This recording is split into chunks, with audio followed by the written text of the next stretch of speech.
अस्सलाम वालेकुम and hi to everyone. आज हम CC 3.1 चैप्टर 23 और इसका जो पेज 4 है उसमें कैम्ब्रिज मल्टी गेज जो है उसके मतलब डिस्कस करेंगे कि उसे किस तरह से यूज़ किया जाता है और कौन कौन सी वेल्ड प्रोफाइल को मेजर किया जाता है। तो यहाँ से स्टार्ट करते हैं। The TWI Cambridge multipurpose welding gauge. तो इस गेज को तकरीबन जो है वो हर किस्म की जो वेल्ड प्रोफाइल है, फिलेट वेल्ड है, बट वेल्ड है, तो जितने भी जो प्रोफाइल है सबको इससे मेजर किया जाता है।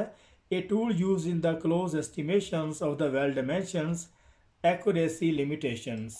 तो इस गेज से तकरीबन सारी डायमेंशंस और करेक्ट एस्टिमेशन और इसकी जो एक्यूरेसी लिमिटेशन में इसको जो है वो मेजर किया जाता है।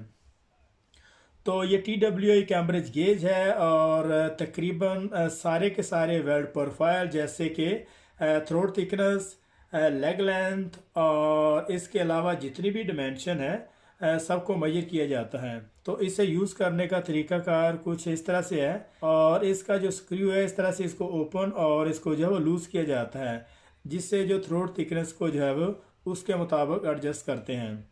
लीनियर स्केल, रूट फेस और रूट गैप। और लीनियर स्केल में इसका जो रूट फेस है और जो गैप है उसको मेजर करते हैं।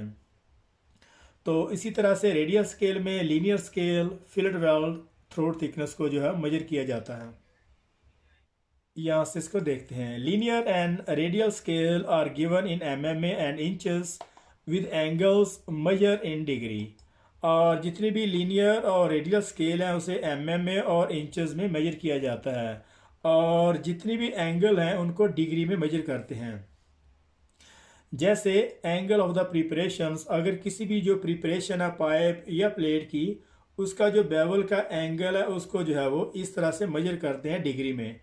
This scale reads 0%. This scale reads 0 degree to 60 degree in 5 degree steps. This angle is read against the chamfer's edge of the plate or pipes.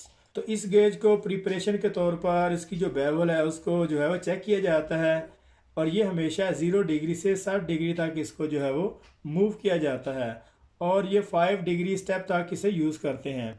और इसकी जो चैम्फर्ड है और इसका जो चैम्फर्ड एज है वो प्लेट और पाइप की प्रिपरेशन को जो है वो मेजर करता है। यहाँ से इसको स्टार्ट करते हैं। Fillet weld actual throat thickness. This small sliding pointer read up to 20 mm और 3/4 inches। When measuring the throat, it is supposed that the fillet valve has a nominal design throat thickness, as the effective throat thickness cannot be measured in this manner। तो fillet valve और throat thickness को check करने के लिए ये gauge जो है वो इस तरह से यूज़ करते हैं और इसका जो स्मॉल स्लाइडिंग जो पॉइंट है उसको अंटल मूव करते हैं जब तक वो जो है वो थ्रोट थिकनेस या जो भी हमें वैल्यू रिक्वायर होती है उसके साथ टच ना हो जाए। और इस गेज से जो नॉमिनल डिज़ाइन थ्रोट थिकनेस है उसको मेजर किया जाता है।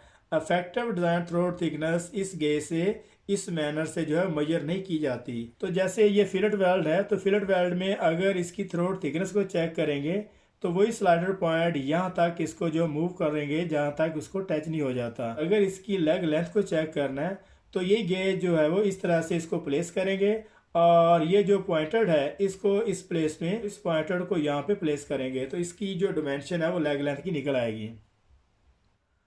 जैसे फॉर एग्जांपल हमने एक फिलेट वेल्ड लगाया और फिलेट वेल्ड की लेग लेंथ और उसका जो थ्रोट थिकनेस है और उसके बाद उसकी जो एक्सेस वेल्ड मेटल है वो किस तरह से निकाली जाती है।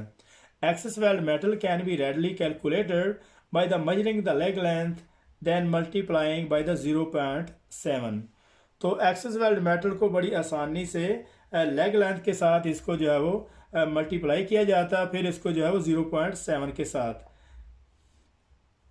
जैसे फॉर एग्जांपल हमारे पास 10 मिलीमीटर इसकी लेग लेंथ है और अगर उसको हम 0.7 के साथ मल्टीप्लाई करें तो जो थ्रोट थिकनेस की जो वैल्यू है वो 7 मिलीमीटर निकल आएगी। This value is subtracted from the measure throat thickness excess weld metal. और यही वैल्यू को फिर जो है क्या करते हैं कि जो एक्सेस वेल्ड मेटल है उसको वहाँ से जो है वो माइनस कर देते हैं। एग्जाम्पल के तौर पर for a measure leg length of 10 mm and throat thickness of 8 mm। तो यहाँ पे एग्जांपल के तौर पर उन्होंने 10/0.7, और अगर थ्रोट थिकनेस को मेजर करना है तो 0.7 से मल्टीप्लाई करेंगे। और अगर हमारे पास थ्रोट थिकनेस है तो लेग लेंथ को फाइंड करने के लिए हम इसे 1.414 से मल्टीप्लाई करेंगे, और जो उसका आंसर होगा उसको जो है वो एक्सेस वेल्ड मेटल से माइनस कर देंगे। और इस तरह से 1 mm of excess weld metal जो है हमारी एक्सेस वेल्ड मेटल की डिमेंशन है। मतलब सबसे पहले क्या करेंगे, अगर हमारे पास लेग लेंथ है तो उससे हम थ्रोट थिकनेस निकालेंगे। तो थ्रोट थिकनेस को निकालने के लिए हम 0.7 से उसको मल्टीप्लाई करेंगे, ठीक है। और उसके बाद अगर हमारे पास थ्रोट थिकनेस है तो हम 1.414 से मल्टीप्लाई करेंगे, तो उससे हमारी जो लेग लेंथ फाइंड हो जाती है। तो जो भी वहाँ पे डिमेंशन होगी, जैसे कि थ्रोट थिकनेस 7 है तो उसको 7, तो एक्सेस वेल्ड मेटल से 7 जो उसकी थ्रोट थिकनेस है वो निकाल देते हैं, तो जो भी हमारी बाकी मिलीमीटर में बचती है वो एक्सेस वेल्ड मेटल होगी।